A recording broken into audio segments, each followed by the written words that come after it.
உருசி கண்ட பூனை. அப்பாவின் அறையில் இருந்து வெளியே வந்தாள் அன்னம். அவள் கையில் புத்தம்புது நோட்டுகள் இருந்தன. அதை பார்த்து அன்பு குழப்பமானான். இதுபோல பார்ப்பது முதல் முறையல்ல. இதுவரை பல தடவை பார்த்திருக்கிறான்.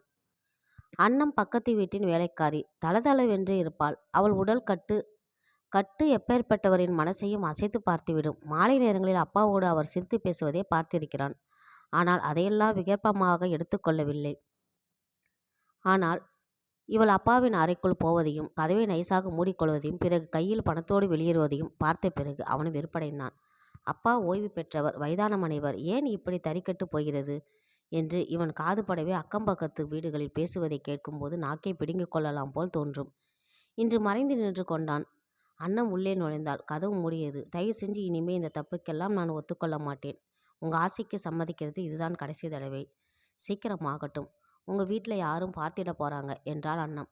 தடாலென கதவை திறந்து உள்ளே போனான் அன்பு. அவன் கண்ட காட்சி திடுக்கிட வைத்தது. சர்க்கரை நோயான அவர் முன்னால் பல வகையான ஸ்வீட் ஐட்டங்களும் இலையில் பரத்தி வைக்கப்பட்டிருந்தது.